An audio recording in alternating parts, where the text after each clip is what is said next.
Unajua mimi ilikuwa nina tabia ya kuhukumu watu kutokana na tabia zao, lakini maisha ya mdogo wangu yalinifundisha kitu. Maisha ya mdogo wangu yalinifundisha kwamba sio vizuri kuhukumu watu. Sasa bwana, nakumbuka mimi baada ya kumaliza tu shule niliondoka mkoa niliokuwa nimezaliwa, nikaenda kutafuta maisha mkoa mwingine kabisa. Na nashukuru kiukweli, baada ya kufika huko mambo yangu yalinyooka. Sikuwa na maisha mazuri wala mabaya, lakini angalau sasa niliweza hata kutuma kiasi kidogo nyumbani kwetu. Mimi kwa majina naitwa Joyce, lakini pia nina mdogo wangu ambaye anaitwa Irene. Ukiachana na Irene, tunaye dada yetu mkubwa ambaye yeye anaitwa Clara, lakini pia tuna kaka yetu anaitwa Joseph.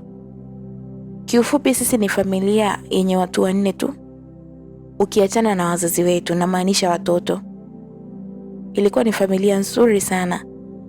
Yaani wazazi wangu mimi walifanikiwa kutufanya tupendane tukiwa kama ndugu. Tulikuwa tukisaidiana, tukishikamana kwa kila hali.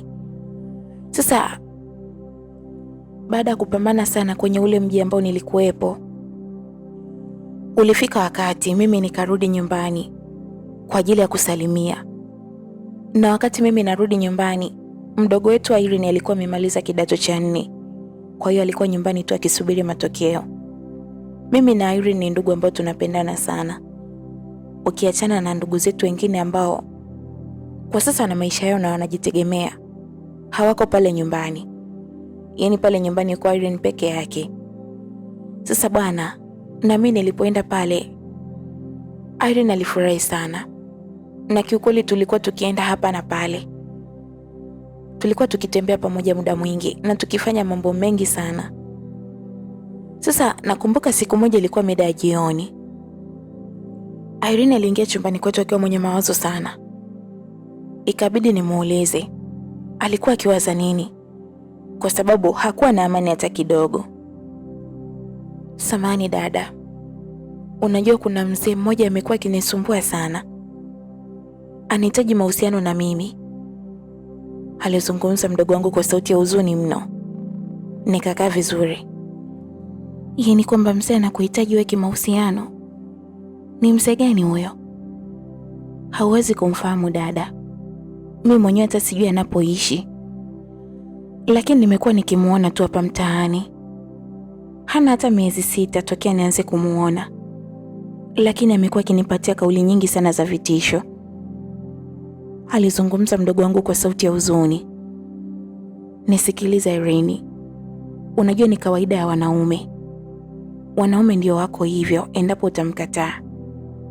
Usiogope kuhusu vitisho vyake, lakini pia ningependa ukanionyesha huyo mzee ili niweze kwenda kumwambia aachane na wewe, yaani asikufuatilie kabisa. Na kama ikishindikana tunaweza tukamwambia kaka Joseph. Sawa mdogo wangu. Sawa dada, nimekuelewa. Basi mimi nilimuomba mdogo wangu alale. Mdogo wangu alifanya hivyo, tukalala kabisa.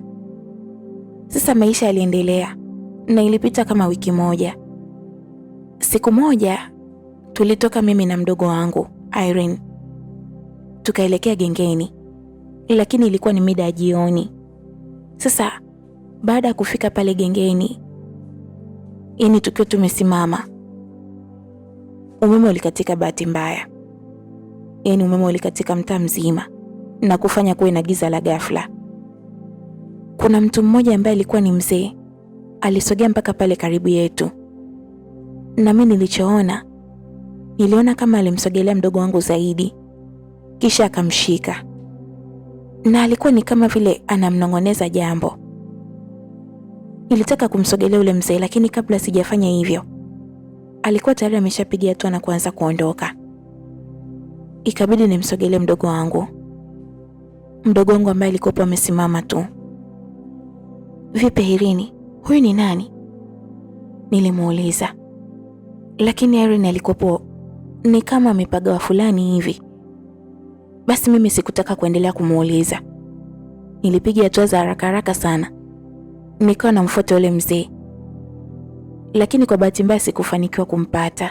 Hivyo nikawa nimerudi pale alipokuwepo mdogo wangu. Irene, huyu mzee ni nani? Dada, huyu ndio yule mzee ambaye nilikuambia kwamba ananisumbua sana. Sasa mbona nimeona kama vile amekushika? Ndiyo dada, amenishika sehemu zangu za siri na ameniambia maneno ambayo yanatisha mno. Amekushika sehemu za siri? Unamaanisha nini unavyosema hivyo? Ndiyo dada, na amesema kwamba kwa sababu nimemnyima yeye, basi nitawapa mpaka mbwa.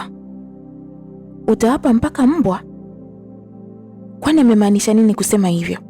Kwamba mbwa utawapa nini?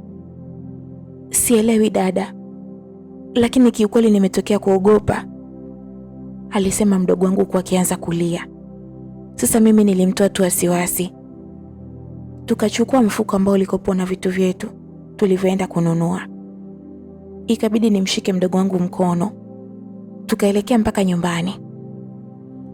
Lakini niliendelea kumtoa wasiwasi, nikimhakikishia kwamba kila kitu kitakuwa sawa, wala asijali kitu chochote kile.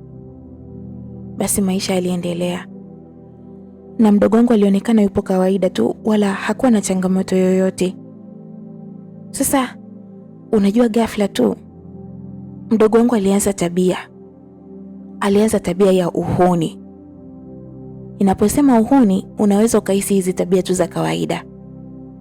Mdogo wangu hakuwa kawaida kabisa, na nitakapoanza kusimulia labda unaweza ukanielewa ni kwa nini nilikuwa nasema hivi. Nakumbuka siku moja, mara ya kwanza kabisa, tulitoka nyumbani na kuelekea kwenye genge moja hivi kwa ajili ya kununua chipsi, kwa sababu ilikuwa ni tabia yetu. Sasa baada ya kufika pale, kweli tuliagiza chipsi, lakini yule muuzaji alikuwa ni kama vile anakonyezana na mdogo wangu. Na mdogo wangu pia alikuwa akicheka tu, yani akitabasamu, na kuonyesha kuchukizwa kama ilivyokuwa kawaida yake. Nilimtazama sana, lakini sikutaka kumuonyesha kama nimeona. Nikanyamaza tu. Basi tulikuwa tukiendelea kusubiri viazi vipashwe. Mdogo wangu hapo aliniaga. Samani dada Joyce, nataka nitoke mara moja. Utoke unaenda wapi tena usiku huu? Dada, naelekea Maliwato tu. Jamani, sasa si usubiri utaenda nyumbani? Huku kuna choo wapi mdogo wangu? Dada, ni nyuma tu ya hizo chipsi hapo wanapokaanga. Kwa nyuma kidogo kuna vyoo. Naomba niende, nimebanwa sana, aliendelea kusisitiza mdogo wangu. Sasa hapo mimi sikuwa na namna. Sawa, uwe nenda, lakini usije ukaenda safari zako zingine. Sawa dada, alijibu Irene, kisha sasa akapiga hatua na kuanza kuondoka. Mimi nilibaki pale nimesimama nikiwa sina wasiwasi. Lakini ghafla tu yule mkaka ambaye alikuwa akikonyezana naye, sikuwa nimemuona. Yaani sikuwa nimemuona kabisa. Lakini hata muda ukupita, nilisikia kelele. Zilikuwa ni kelele ambazo zinatokea ule upande ambao mdogo wangu alisema kwamba anaenda. Nilitaka kuzipuza zile kelele, lakini nafsi yangu iliniambia niende. Nikageuka haraka na kuanza kuelekea kule, kwa sababu sio mimi tu ambaye nilikuwa nikielekea ule upande. Kulikuwa na watu wengine pia, yaani wale wateja baadhi ambao walikuwa wakisubiri viazi kama mimi. Tulifika. Unajua, nilikuta tukio la ajabu sana ambalo sikuwahi kuwaza hata siku moja kwenye maisha yangu. Nilimkuta mdogo wangu amefumaniwa, na kumbe huyu kaka anayeuza chipsi hapa alikuwa ana girlfriend mwingine maeneo hayo, na huyo dada ndiye aliwafumania. Nilisogea haraka pale kwa sababu sasa kuna wadada walikuwa wanataka wampige mdogo wangu, na ndio maana kulikuwa na kelele. Nilisogea haraka sana. Samanini jamani, huyu ni mdogo wangu. Kwa hiyo kama ni mdogo wako ndio atembee na waume za watu? Au ni wewe ndio umemtuma? Hapana jamani, tusifike huko. Naombeni mnipe nafasi. Nitaenda kuzungumza naye nyumbani. Niliwaambia wale wanawake ambao walikuwa na hasira mno. Na tena sasa walikuwa wameshika visu kwenye mikono yao. Lakini pia kwa bahati nzuri alitokea mzee mmoja pale na akaendelea kuwasihi pia. Akawaambia kwamba wasichukulie masiara. Wajaribu kutuliza pia hasira zao kwa sababu jambo dogo tu linaweza likasababisha kuharibika kwa maisha yao yote. Na sio kwa mdogo wangu tu, hata wao. Basi wale wadada kidogo walielewa. Na baada ya hapo sasa wakatuambia tuondoke. Tulianza kupiga hatua za haraka kuondoka pale. Lakini nilikuwa nimeshangaa mno. Haijawahi kuwa tabia ya mdogo wangu. Mdogo wangu alikuwa akisifika kwa ustaarabu, kwa upole. Lakini pia alikuwa ni mtu ambaye anaogopa sana wanaume. Na alikuwa akiogopa sana mahusiano. Hii simulizi bwana inaitwa Pepo la Mapenzi. Ni miongoni mwa simulizi nzuri ambazo hutojutia kusikiliza. Naomba ungane nami kuanzia mwanzo mpaka mwisho wa hii simulizi. Basi bwana, tulifika mpaka nyumbani. Lakini Irene alikuwa akilia tu. Alikuwa akilia. Siku hiyo nilimsema sana. Nilimsema na nikawa namsihi kuhusu tabia yake mbaya. Nikamwambia kwamba ajaribu kubadilika. Lakini pia nilikuwa nikimuuliza ana shida gani, kwa sababu nyumbani maisha sio mabaya. Lakini pia mimi wakati naondoka nyumbani, namaanisha kwamba nyumbani kwangu nilikuwa nimeacha biashara, kwa hiyo nilikuwa nikitumiwa pesa na mfanyakazi ambaye nilikuwa nimemwacha. Na hizo pesa nilikuwa nikijitahidi kumhudumia mdogo wangu kwa kila kitu ambacho anahitaji. Hasa nilikuwa nikiona kwamba ni msichana na ana mambo mengi. Yaani kiufupi sikuwa naona sababu ambayo inaweza kufanya Irene akawa muuni kiasi kile. Kwani nilijaribu kuongea naye. Na wakati unaongea naye alikuwa anaonekana ni mtu ambaye anajutia mno. Hilo lilipita. Na hata tukawa tumesahau, na kweli baada lile tukio mdogo wangu alikuwa akijifungia ndani tu. Si unajua mambo ya aibu. Na istoshe ile story ilikuwa imeenea mtaa mzima. Siku moja niliamka asubuhi kama kawaida. Irene hakuwepo pale kitandani. Hakuwepo kabisa. Sasa na mimi nilijua pengine amewahi kutangulia kuamka na atakuwa anaendelea na usafi wa nje kama kawaida. Niliteremka na mimi nikatoka mpaka sebuleni. Nilishtuka sana. Nilishtuka kwa mavazi ambayo mdogo wangu alikuwa amevalia. Alikuwa amevalia sketi fupi mno, kiasi kwamba alikuwa akiinama mpaka nguo yake ya ndani inaonekana. Kumbuka hapo nyumbani tunaishi na wazazi wetu wote wawili. Ni mama pamoja na baba. Nilishtuka na ikabidi nimuite Irene. Nilimuita hivyo. Irene aligeuka haraka huku akinitazama. Vipi dada, umeamka? Aliniuliza Irene, tena alikuwa kawaida tu. Kama vile hakuwa amefanya kosa lolote. Nilipiga hatua za haraka na kumsogelea.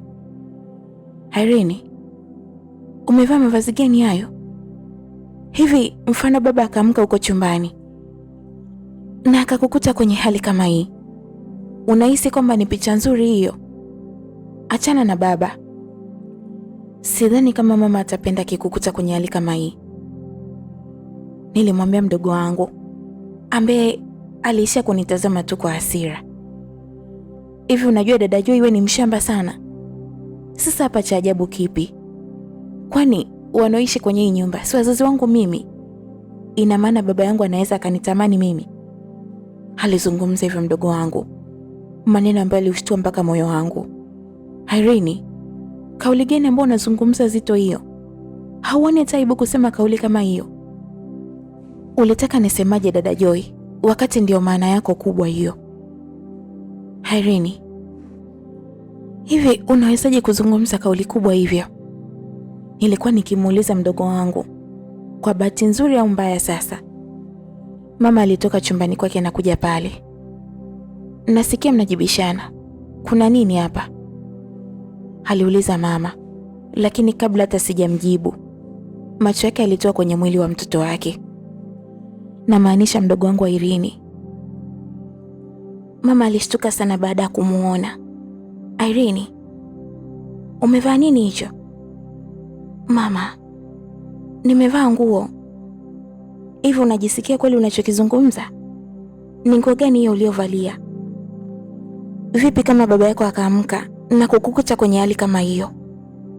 Mama, unajua nazisikia sana stori zako hapa mtaani, na sasa umefanya upuuzi wako huko nje. Umeona itoshi kabisa, unataka uniletee ujinga hapa ndani kwangu. Unataka uniletee laana, si ndio? Aliuliza mama. Wakati alikuwa mwenye hasira mno. Irene alikuwa amevuta tu mdomo wake. Kabla sijafunga macho na kufumbua, naomba urudi chumbani kwako na ukavae nguo ya heshima. Umenielewa? Na leo iwe mwanzo wako na mwisho. Sitaki nikuone hata siku moja ukiwa kwenye hali kama hiyo. Aliendelea kuzungumza mama. Hapo sasa mdogo wangu alipiga hatua na kuingia ndani, yaani chumbani kwetu, na mimi nilibaki tu pale nikiwa na mama. Na wewe unamuona tu amevaa nguo za ajabu, unaendelea kumtazama. Mama nini? Hizo tabia zenu za kipuuzi sitaki hapa ndani. Na nimeshasikia mambo mengi sana. Nimeamua tu kunyamaza. Sasa naomba uongee na huyo mdogo wako. Ongea naye kabisa. Kama amepata pa kwenda, aondoke hapa kwangu. Siwezi kuvumilia ujinga mimi. Alimalizia mama, kisha sasa akageuka na kuingia chumbani kwake. Na mimi sasa nilirudi chumbani kwetu. Nikamkuta mdogo wangu alikuwa kitandani tu akilia. Alikuwa akilia, lakini aliponiona mimi alinyamaza kimya. Na kisha akageuza macho yake kunitazama. Dada, niambie mdogo wangu, hivi kwa nini kila mtu ananitenga mimi? Kwa nini kila mtu ananiona mimi kama mtu mbaya tu? Aliuliza Irene kwa akiwa analia. Nilisogea taratibu kwa upendo na nikaketi pembeni yake. Irene, hakuna mtu yote ambaye anakuona wewe ni mbaya. Isipokuwa tu una vitu vidogo ambavyo unatakiwa kuvirekebisha. Vitu gani hivyo dada? Mdogo wangu, kwenye upande wa tabia umebadilika sana. Hata nisiseme uongo. Haukuwa mdogo wangu yule ambaye nakufahamu. Umekuwa tofauti sana. Dada, mimi najiona niko kawaida tu, alisema mdogo wangu, lakini kabla sijamjibu chochote, simu yake ilianza kuita. Aligeuza shingo yake taratibu na kuichukua. Kisha akanitazama mimi kwa hofu. Alipokea ile simu. Halo. Umefika? Sawa, nitakuja hapo. Haya sawa. Alimalizia Irene, kisha sasa kakata simu. Na mimi nilikuwa kimya tu nikimtazama. Dada, tutazungumza baadaye. Sasa hivi naomba nikamalizie kazi, kwa sababu baadaye kuna sehemu nitaenda. Utaenda sehemu tena? Sehemu gani hiyo? Dada, nitakwambia kila kitu, usijali, alisema Irene, kisha sasa akasimama. Alipiga hatua na kutoka mpaka nje. Akaniacha mimi tu pale nimeketi. Kiukweli nilikuwa nikimtazama mdogo wangu, alikuwa amebadilika mno. Yaani hakuwa Irene yule kabisa. Sasa na mimi nilitoka tu nje nikaendelea na kazi zangu. Ilipofika mida ya jioni, kweli mdogo wangu alitoka. Na tena hakumwaga mtu yote zaidi yangu. Nilimuuliza anaenda wapi, lakini hakuniambia. Zaidi alisisitiza tu kwamba yeye ni mtu mzima sasa na wala hitaji kupangiwa maisha. Nilimwacha Irene. Basi nilikaa pale mpaka mida ya jioni. Nikaandaa chakula cha jioni. Irene alikuwa bado hajarudi. Sasa hapo mpaka muda unafika wa kulala, Irene alikuwa hajarudi. Na bahati nzuri wazazi wetu sisi huwa wanawahi kulala sana. Yaani saa 2 wanakuwa wameshaingia chumbani kulala. Chakula cha usiku sisi huwa tunakula saa 1. Basi mdogo wangu alikuja kurudi nyumbani saa 6. Nilienda kumfungulia geti kwa siri sana, ili wazazi wetu wasifahamu chochote. Irene aliingia ndani. Tena alionekana mwenye furaha mno. Irene, umetoka wapi saa hizi? Usiku wote huu? Dada, nilikuwa tu na marafiki zangu. Marafiki zako? Muda kama huu? Irene, kweli? Dada, umekuwa ni mtu wa kunihubiria sana. Naomba uniache, nimechoka. Alisema Irene, kisha sasa akapiga hatua. Alipiga hatua na kuingia ndani. Na mimi sasa nilikaa kimya tu. Kwa sasa hivi nilisema nitakuwa namwangalia. Basi Irene aliingia ndani. Na mimi pia nikafanya hivyo. Alivyofika tu alijitupa kitandani na kulala. Na mimi pia sasa nikalala. Kesho yake asubuhi nilikuwa kwanza kabisa kuamka. Na Irene alichelewa, labda kutokana na safari alikokuwa ametoka jana. Niliendelea na kazi za nyumbani za hapa na pale. Na muda ulienda sana. Bahati nzuri tena, wazazi wetu sisi wanafanya kazi. Baba na mama kila siku asubuhi huwa wanaenda kazini. Kwa hiyo hata leo pia walifanya hivyo. Sasa mida ya saa 7 hivi, tukiwa tuko na Irene nyumbani, ghafla tu geti lilianza kugongwa. Nilimtazama mdogo wangu ambaye alikuwa kitandani akichati. Irene, nenda kafungue geti mdogo wangu. Dada, nakuomba uende kwa sababu mimi kuna mtu hapa na chati naye. Tafadhali dada yangu. Alisema Irene huku akiendelea kubonyeza simu yake. Sikutaka kumuuliza sana. Nilisimama pale kitandani taratibu, kisha nikapiga hatua na kutoka mpaka nje. Nilielekea geti na kufungua.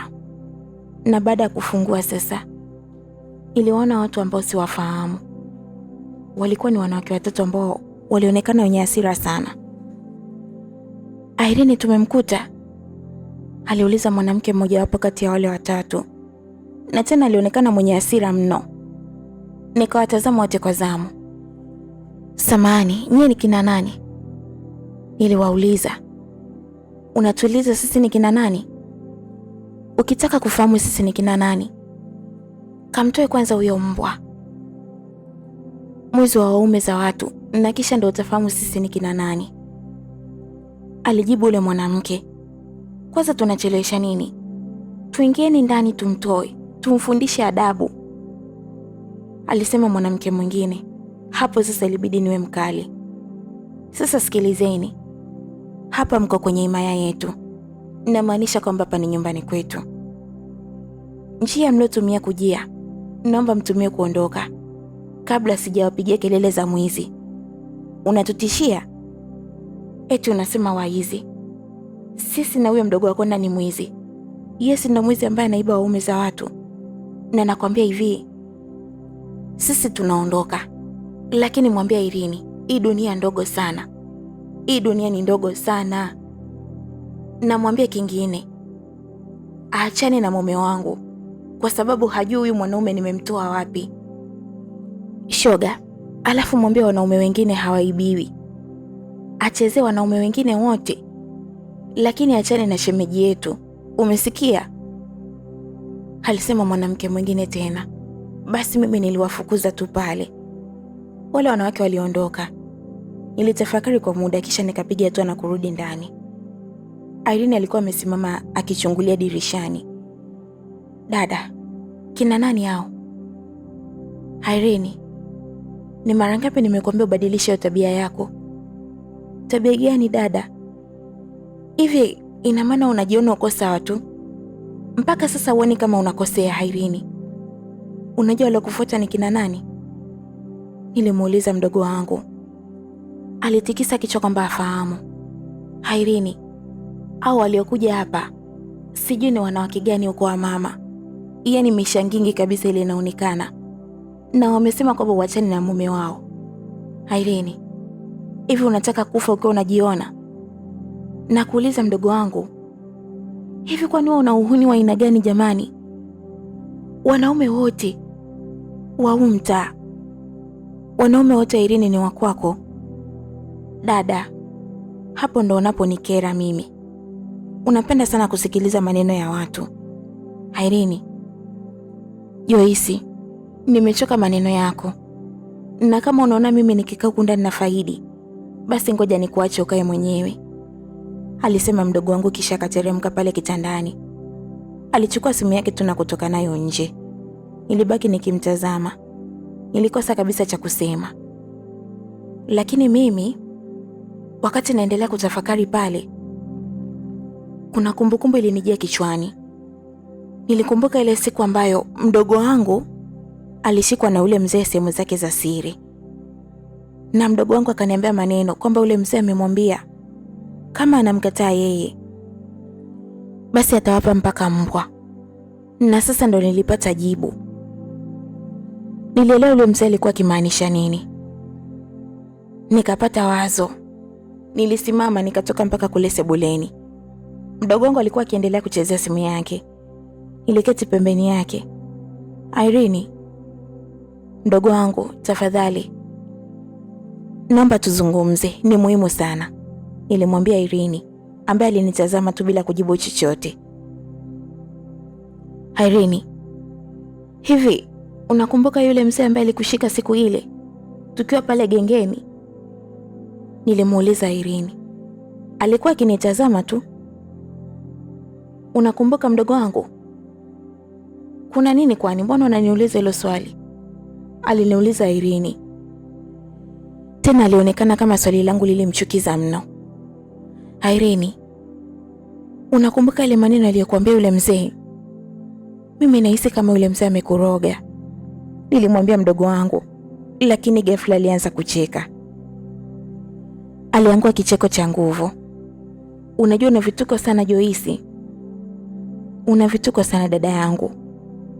Hivi mtu anaweza akalogwa na asijue? Na kwa nini kwanza umewaza nimelogwa? Kwamba mimi nina kitu gani cha tofauti mpaka uone kama nimelogwa? Aliniuliza hivyo mdogo wangu. Nilikaa tu kimya, kwa sababu sasa nilishindwa kitu cha kumwambia.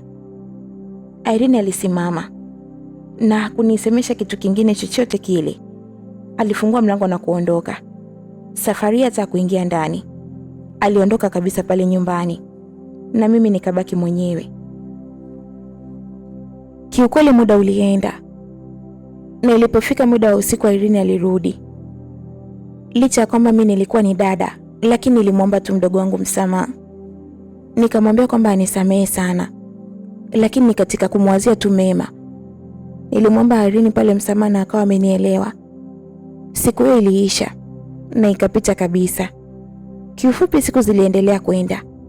Wiki, miezi, ikawa inazidi kukatika. Lakini mdogo wangu aliendelea kuwa na tabia mbaya mno.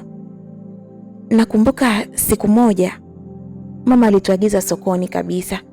Yaani achana na gengeni. Huko tulikuwa tunaelekea sokoni. Lakini cha ajabu sasa, kila mwanaume alikuwa anamuita mdogo wangu. Namaanisha kila mwanaume alikuwa akimwona mdogo wangu tu. Mdogo wangu alionekana ni kama vile ana nyota. Lakini ile haikuwa hali ya kawaida. Na kilichonichanganya zaidi, pamoja na kunishangaza mno, kila mwanaume aliyemwomba mdogo wangu namba alikuwa akimpatia namba.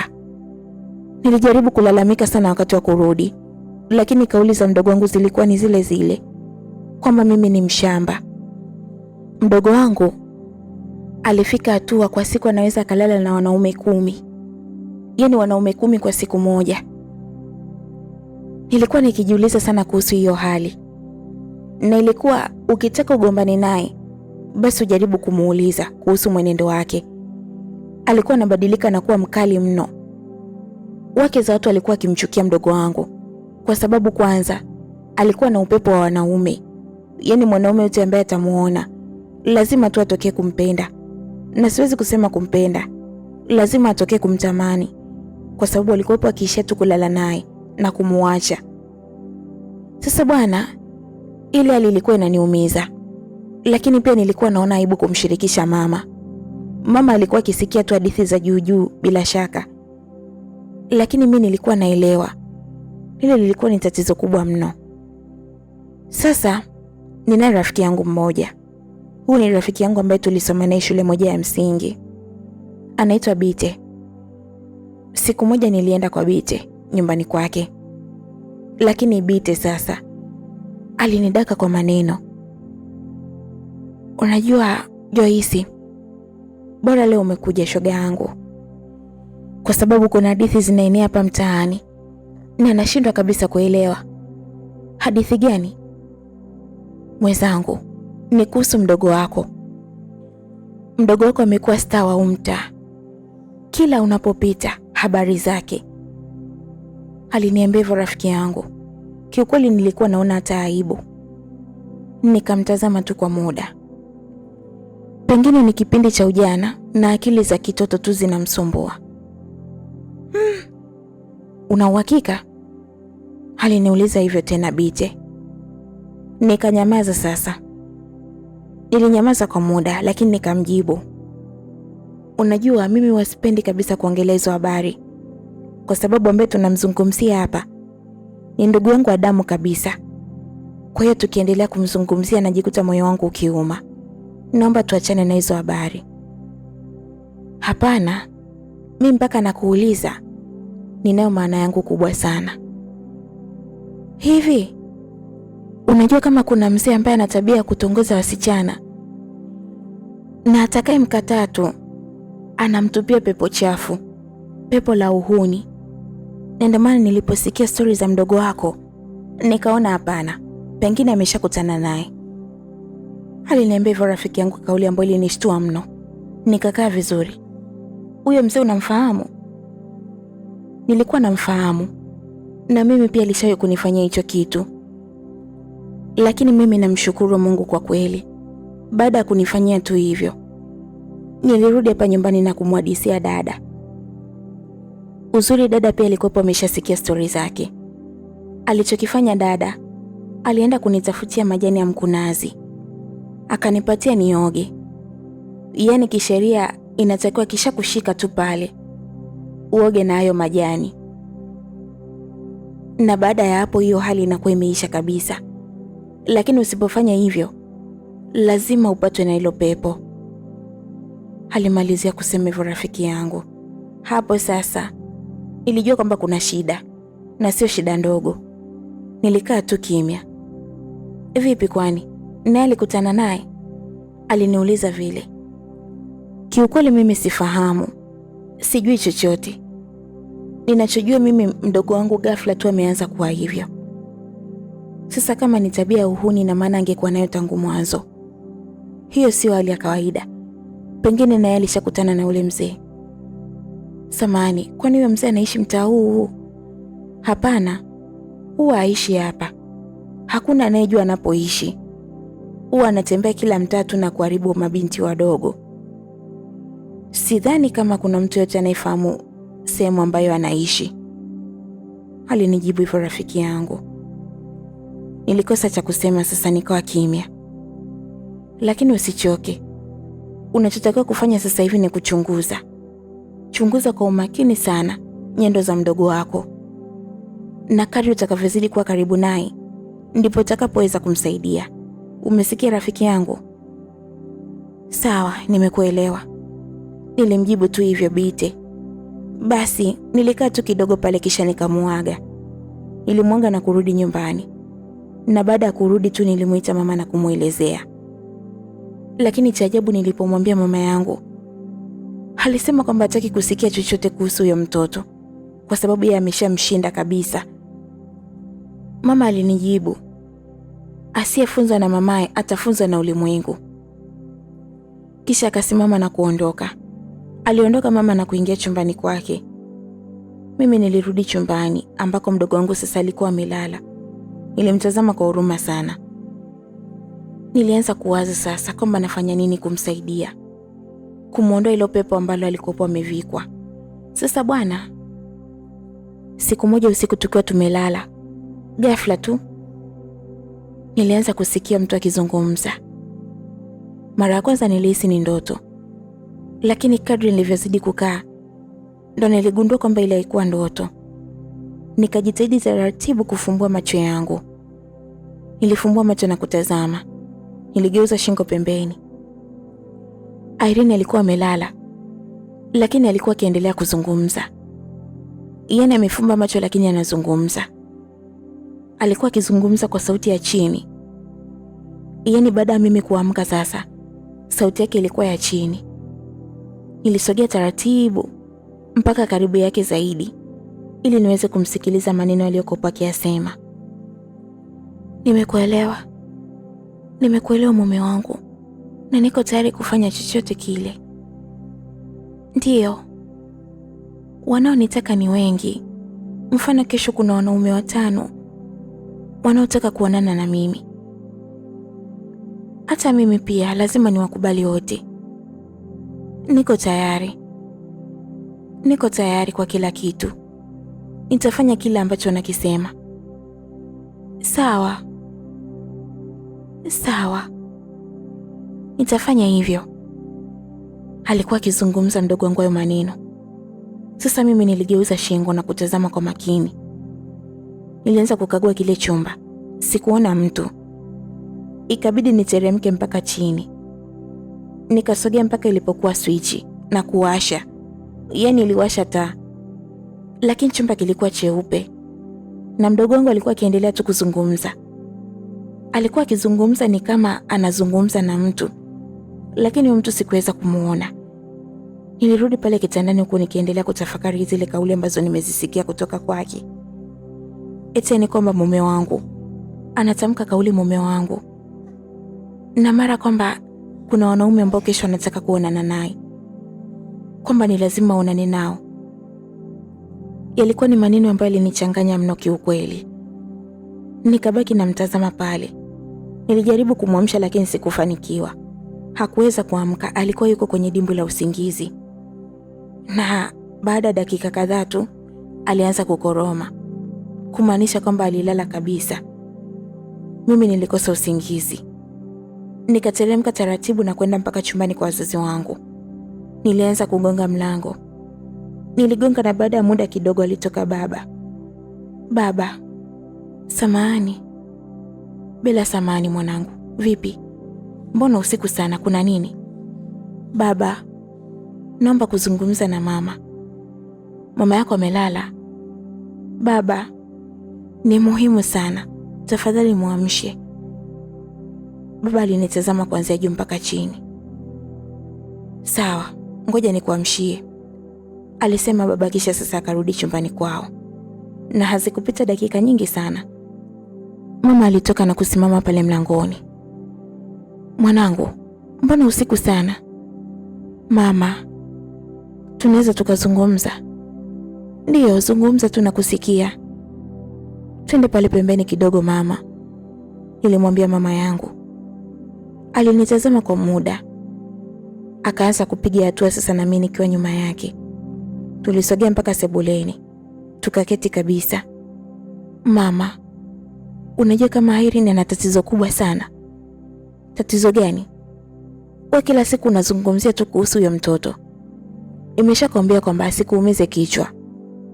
Nimeshazungumza naye mara nyingi sana. Na ndio maana nikakwambia asiyefunzwa na mamaye atafunzwa na ulimwengu. Mama, unajua alichokifanya Irene leo? Nikikuhadithia mwenyewe utaogopa. Amefanyaje? Basi nilianza kumhadithia mama kila kitu. Yeye ni yale maneno niliyosikia Irene akiyatamka. Mama alikuwa ameshikwa tu na mshangao na alikuwa kimya akinisikiliza kwa makini. Una uhakika na hilo? Ndiyo mama. Sasa hapo unahisi nini? Mama, nahisi kabisa hapa kuna ushirikina unahusika. Hii sio hali ya kawaida kabisa. Kuna mtu ambaye anamtumia mdogo wangu kimwili. Na sio kimwili tu, anamtumia kishirikina. Nilimwambia mama ambaye naye alianza kutafakari ile kauli yangu. Lakini kweli, unajua Irene hakuwa hivi kabisa. Ni ghafla tu amekuwa hivi. Ndiyo mama, ndio maana nakwambia hili swala liko serious sana. Sasa mwanangu, tunafanyaje?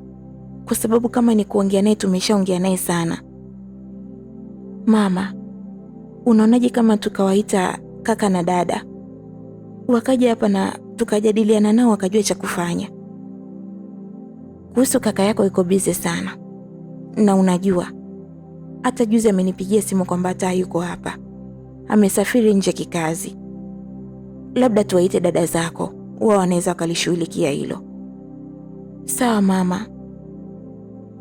Unajua sisi ndo tunaweza tukampambania Irene mpaka akapona. Tukisema tumuache, pengine ulimwengu ukampatia funzo, lakini hilo funzo likawa la tofauti kabisa, likaumiza mioyo yetu pia. Utajisikiaje mama kama mwanao akiuawa kwa kutembea na waume za watu? Nilimuuliza mama yangu. Alikuwa akitikisa tu kichwa kwa masikitiko. Sasa mwanangu, nenda kalale, mimi nimekuelewa. Na kesho asubuhi nikiamka, nitawapigia simu dada zako wote waje hapa nyumbani. Sawa? Sawa mama. Haya mwanangu, uwe na usiku mwema. Na kwako pia mama. Basi mama alisimama, akapiga hatua na kurudi chumbani. Na mimi pia sasa nilipiga hatua na kuelekea mpaka chumbani kwetu. Nikalala. Asubuhi niliamka, nikaendelea na shughuli zangu. Mama alipoamka aliniaga kwamba anaelekea kazini, lakini alinihakikishia kwamba lile jambo letu atalifanyia kazi. Mama alielekea mpaka kazini, na aliporudi jioni aliniambia kwamba dada zangu wamesema watakuja wikendi hii. Sasa nilimshukuru sana mama, na kama alivyokuwa amesema, Jumapili ambayo inafuata sasa walikuja dada zangu wote. Mimi na mama tuliwaambia kila kitu kuhusu ndugu yao, yeye ni mdogo wetu wa Irene. Walisikitika sana, lakini hapo dada yetu mkubwa alitoa wazo. Hivi mama, unaonaje kama nikamchukua Irene na kwenda kukaa naye pale nyumbani kwangu wakati tukiendelea kumtafutia tiba, lakini pia ili abadilishe mazingira? Unajua hapa watu wanavyozidi kumsema, wanazidi kumharibu kabisa saikolojia yake. Alisema hivyo dada. Kiukweli kila mtu pale alipenda lile wazo. Wote tuliafikiana naye na tukaona ni wazo zuri sana, hata baba mwenyewe. Basi tulimshirikisha Irene na wala hakuwa na kipingamizi. Irene na dada waliondoka, dada yetu mkubwa. Yaani akamchukua Irene na kwenda naye mpaka nyumbani kwake. Pale nyumbani tukabaki mimi na mama. Kiukweli baada ya kufika huko, dada alisema kwamba Irene alikuwa amebadilika. Alikuwa akiendelea vizuri. Sasa dada yangu mimi naye pia ni mfanyakazi, kwa hiyo huwa hashindi nyumbani. Kwa hiyo yeye kwa upande wake alisema kwamba hajawahi kuletewa kesi hata moja inayomhusu Irene pale mtaani, wala hata kusikia habari zake. Tulifurahi sana na kuamini kwamba atakuwa amebadilika. Sasa siku zilizidi kwenda. Siku moja nilimwambia mama kwamba na mimi naenda kwa dada, nitaenda kukaa huko siku 3 ili pia niweze kumuona mdogo wangu nimsalimie. Mama alikubali. Nilifunga safari na kuelekea mpaka nyumbani kwa dada. Siku ya kwanza ilipita vizuri tu, na kiukweli pale nyumbani walinipokea vizuri. Siku ya pili nikiwa nimelala usiku wa manane, nilishtuka baada ya kusikia mlango ukifungwa. Nikaamka na kuketigia kitanda. Nikatazama pale kitandani kwa sababu nilikuwa nikilala chumba kimoja na Irene. Irene hakuwepo. Sasa hapo akili kanituma nitoke mpaka nje. Nilisogelea mlango nikafungua. Kisha nikatoka mpaka kule nje, yaani sebuleni. Sikuona mtu yoyote yule.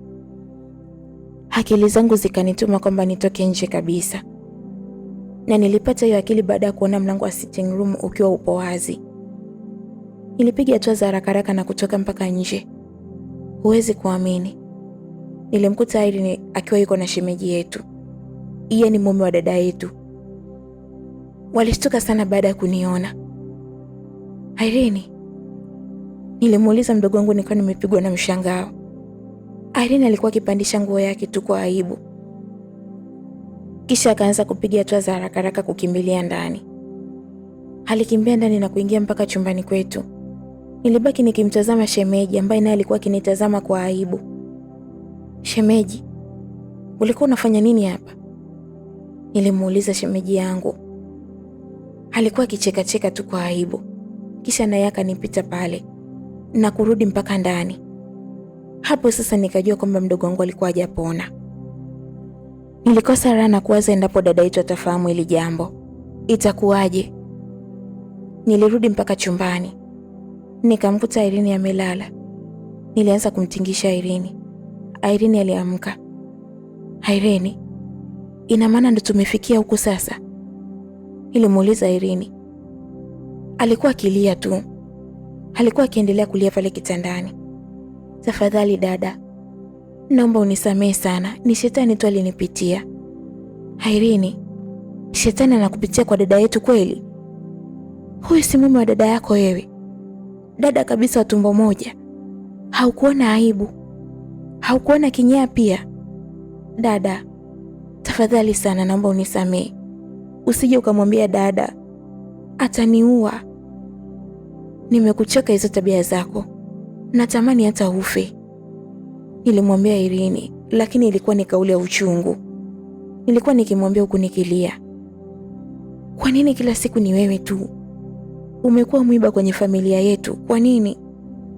Dada, nakuahidi nitabadilika kuanzia sasa. Hata mimi sipendi kufanya hivi. Alijibu Irene kwa huzuni sana. Nilijikuta nikizidi kumwonea huruma. Sasa swali lilikuwa ni moja. Nafanyaje kumuokoa? Nisikilize Irene. Situmwambia dada yako. Lakini naomba sana uache mchezo. Achana kabisa na mwanaume. Achana naye na ujue kabisa kwamba ni shemeji yako. Endapo dada akijua hili, utasababisha matatizo makubwa sana na mpasuko kwenye familia. Umenielewa? Nimekuelewa dada. Na nakuahidi pia kwamba sitorudia, alisema mdogo wangu. Nilimwambia tu alale na kisha na mimi nikafanya hivyo. Nililala. Huo usiku kwa umepita. Asubuhi baada ya kuamka sasa, nilikuwa naona taibu kumtazama dada. Nilikuwa nawaza endapo dada yetu atafahamu hili jambo. Lakini pia nilikuwa nashindwa namna ya kumwambia. Kwa sababu nilijua endapo nitamwambia lazima tu atamchukia mdogo wetu. Nilikaa tu kimya. Nilikuwa natamani pia kuondoka pale. Lakini nikiogopa endapo nitaondoka pale, mdogo wangu atazidi kuwa huru na shemeji yetu. Na mwisho dada atafahamu hili. Kwa hiyo nilijipa muda kwamba na mimi niendelee kukaa pale. Siku ziliendelea na maisha yakawa yanaendelea kama kawaida. Na kitu cha ajabu sasa, mdogo wangu wala hakuacha kabisa mahusiano na shemeji yetu. Alikuwa akiendelea na shemeji yetu kama kawaida. Na kuna wakati alikuwa akijisahau kabisa mbele yangu. Walikuwa akionyesha mahaba yao hata mbele yangu. Kile kitendo kilikuwa kikiniuma sana. Nilizidi kumsia Irene aache, lakini hakuweza kunisikia. Sasa siku moja usiku kama kawaida, kwa sababu ilikuwa ni tabia yao. Usiku mdogo wangu alikuwa anatoka chumbani na kutoka mpaka nje kabisa huko na kwenda kufanya anachofanya na shemeji yetu. Kwa hiyo hata usiku hii pia alitoka. Nilimwona wakati anatoka. Nilitamani kumzuia lakini sikuweza, kwa sababu nisingeweza kupiga kelele. Dada yangu anaweza akaamka. Nilikaa kimya tu. Zilipita kama dakika 10 hivi. Hapo nikapata akili ya kutoka. Nikawaza kwamba nitoke na kwenda kumwambia Irene arudi ndani. Lakini baada ya kushusha tu miguu yangu chini, nilianza kusikia sauti huko nje. Zilikuwa ni sauti za kelele. Ni kama vile watu walikuwa kigombana. Nilishtuka sana. Nikapiga hatua za haraka sasa na kutoka mpaka nje. Alikuwa ni dada. Yaani dada alikuwa nje sasa. Amemfumania Irene akiwa na mume wake. Dada alikuwa akilia kwa uchungu mno. Na sasa alikuwa amemshika Irene akimpiga. Mtoto mjinga kweli wewe. Nimeenda kukuchukua nyumbani kwenu na kuleta hapa kwangu kwa ajili ya kukusaidia Irene. Ndo malipo yako haya? Alikuwa akiuliza dada. Nilipiga hatua sasa na kusogea pale karibu zaidi. Nikaanza kumsihi dada amsamehe mdogo wetu. Nilikuwa nikimwambia dada kwamba mdogo wetu alikuwa akiumwa. Lakini dada hakutaka kunielewa kabisa. Alisema kwamba tuondoke nyumbani kwake tena usiku ule ule. Dada, lakini kama ukimwambia ondoke usiku ataenda wapi? Sitaki kujua mimi. Aende nyumbani kwao. Nimemleta hapa ili anivunjie ndoa yangu, si ndio Irene? Nimekuleta hapa ili nivunjie ndoa yangu? Alikuwa akiuliza dada hivyo. Mimi nilikuwa nikijaribu kumuelewesha lakini haikuwezekana. dada alinifukuza kabisa mpaka na mimi. Tulienda kuchukua nguo zetu, tukaanza kuondoka usiku huo huo. Kukiwa na giza, hakukuwa na mtu hata mmoja pale barabarani. Tulikuwa tukitembea kwa hofu. Lakini kwa bahati nzuri, wakati tunaendelea na safari, nilikumbuka kwamba kuna kijana ambaye nina namba zake, na huyu kijana huwa ni dereva wa bodaboda, lakini yuko kule mtaani kwetu. Ni rafiki yangu sana, tena wa muda mrefu. Nilimpigia simu, nikamwelekeza sehemu ambayo tupo. Japokuwa ilichukua muda yeye kufika, ila alifika na kutuchukua. Akatupeleka mpaka nyumbani. Nilimhadithia mama kila kitu ambacho kilikuwa kimetokea kule. Mama alilia kwa uchungu mno. Na hata Irene pia alikuwa akilia. Alikuwa analia na kusema kwamba haelewi. Yeye alikuwa anasema ni shetani amempitia. Mama alikuwa akilia kwa uchungu. Alikuwa akiongea maneno makali mno kwa Irene. Lakini nilimwomba mama asifanye hivyo. Naomba kesho asubuhi pakikucha ukusanye kila kilicho chako, uondoke hapa, alisema mama akimwambia Irene. Hapo nilishikwa na hasira. Mama, kama unamfukuza Irene na mimi naondoka. Sawa. Kesho asubuhi pakikucha ondokeni wote hapa kwangu. Sitaki kuwaona. Kwa sababu wewe ndio unaifuga ujinga, si ndio? Aliuliza mama yangu. Nilikuwa kimya tu huku nikilia. Wakati Irene naye alikuwa akilia mno. Mama alirudi chumbani kwake. Lakini alikuwa ametuambia kwamba kesho asubuhi tuondoke. Nilihisi pengine ni hasira tu za mama. Lakini asubuhi kulipokucha kweli, mama alikuja chumbani na kutuambia kwamba tunatakiwa tuondoke pale nyumbani. Nilimchukua mdogo wangu, nikaondoka naye. Kwa sababu mimi nilikuwa na kwangu, kama nilivyosema hapo mwanzo, mkoani. Nilikuwa nimepanga, nilikuwa na biashara yangu na ilikuwa inaendelea vizuri tu. Kwa hiyo kumlea mdogo wangu isingeshindikana. Iliondoka naye, nikaenda naye mpaka kwangu na tukaanza maisha rasmi pale. Sasa mimi pia huku kwangu kuna mwanaume ambaye alikuwa akinisumbua kwa muda mrefu sana. Alikuwa akinihitaji. Yaani alikuwa akihitaji mahusiano na mimi. Na sikuwahi kumkubalia hata siku moja. Tulikuwa ni kama marafiki. Mimi nilikuwa nikimchukulia kama rafiki. Lakini alikuwa akitamani sana kuwa na mimi. Kwa hiyo ndio hivyo. Tuliendelea kuwa na ukaribu. Sasa siku moja yule kaka alikuja nyumbani kwangu. Na alikuja wakati mimi nikiwa kwenye biashara. Nilikuwa nimeenda kwenye biashara yangu, na maanisha nyumbani alikuwa nimemwacha Irene. Yule kaka alikuja mpaka nyumbani. Nadhani alinikosa. Akanipigia simu na kuniuliza niko wapi. Nilimwambia kwamba niko biasharani. Akanijibu kwamba anakuja. Kweli haukupita muda mrefu sana alifika. Kwa sababu ni mtu ambaye alikuwa na usafiri wake. Alishuka taratibu, akapiga hatua na kuingia mpaka dukani kwangu. Niliacha tabasamu baada ya kumuona. Karibu sana. Asante. Ukaja nyumbani bila hata kunitafuta, kuniambia kama umekuja. Nisamee bwana, nilikuwa busy. Ubize tu bwana hapa na pale. Naona nimeenda mpaka nyumbani kwako. Nimemkuta msichana mmoja hivi. Oh, ndiyo. Yule ni mdogo wangu. Mdogo wako? Ndiyo. Kwa nini unamuulizia? Nilimuuliza hivyo yule kaka ambaye alikuwa akiitwa Jackson. Amna, nimeuliza tu. Kwani kuna tatizo? Nilimuuliza kwa sasa nikiogopa, kwa sababu matatizo ya mdogo wangu nayafahamu. Hakuna tatizo, kila kitu kipo sawa. Unajua nimeona tu mmefanana, ndio maana nikataka nijue zaidi. Ni mdogo wangu kabisa. Sawa. Lakini si unaendelea vizuri? Ndiyo, mimi naendelea vizuri kabisa. Kwa sababu nimekutafuta nikasema kama ikiwezekana basi nikutoe tauti tukapate chakula cha jioni. Hata hivyo nimemisi sana uti zako. Nilimwambia hivyo Jackson. Akatabasamu tu. Sasa sikia, ukifunga tu hapa duka wewe niambie. Nitakutumia location. Sawa, nilimwambia Jackson. Kisha sasa aliniaga na kuondoka. Sasa kweli mimi baada ya kufunga duka tu, Jackson alikuwa ameshanitumia location.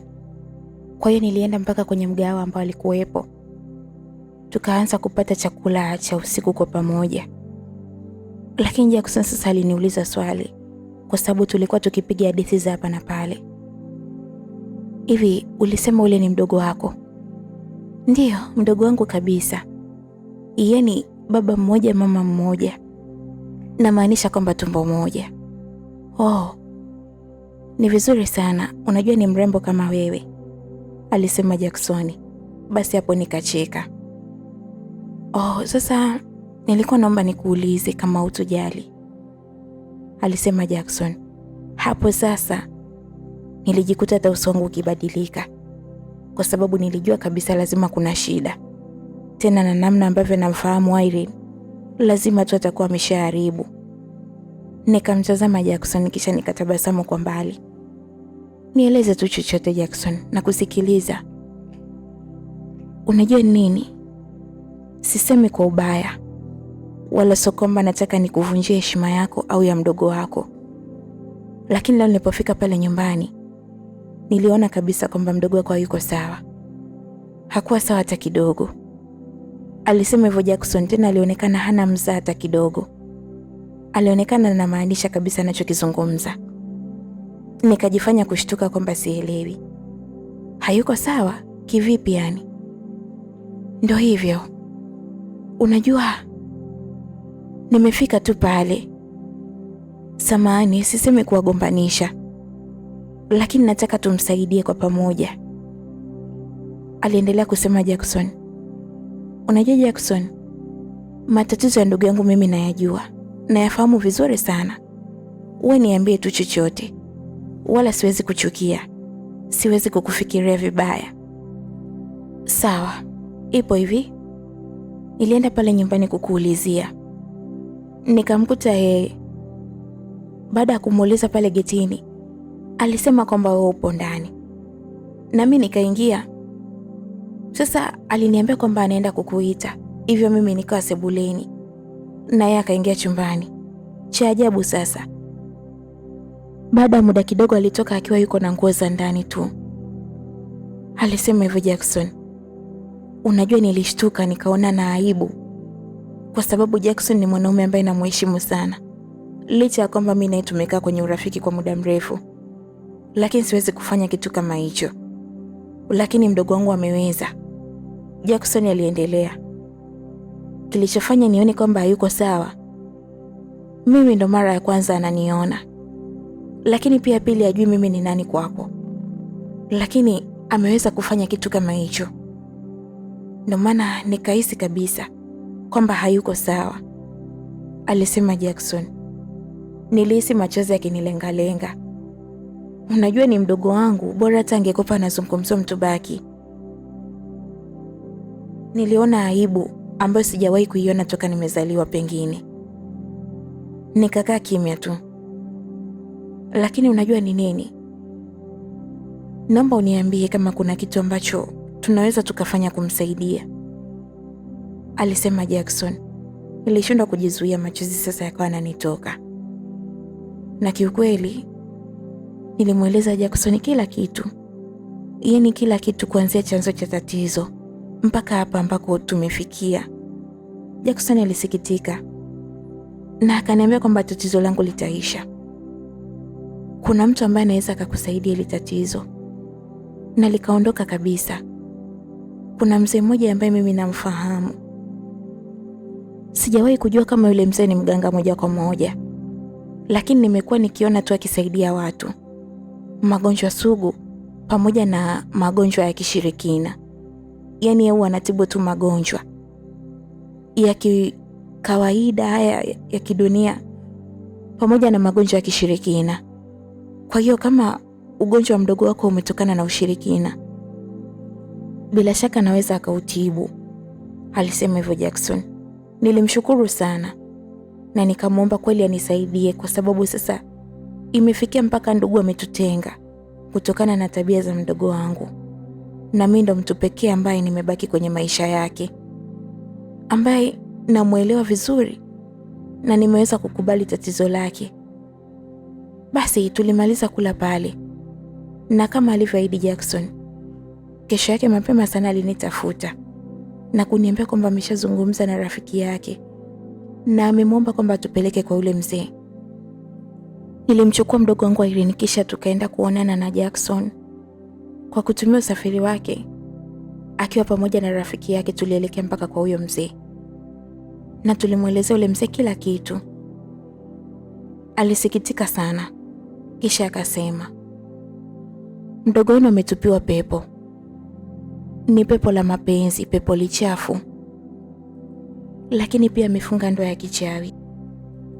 Hivyo anavyolala na wanaume tofauti ni kama adhabu yake tu ya kumkataa mtu ambaye alimuhitaji. Yaani ndo adhabu aliyompatia. Mdogo wako ni kama yuko kwenye kifungo, na umefanya vizuri sana kumpambania, kwa sababu endapo angeendelea hivi, mwisho wake ungekuwa ni mbaya sana.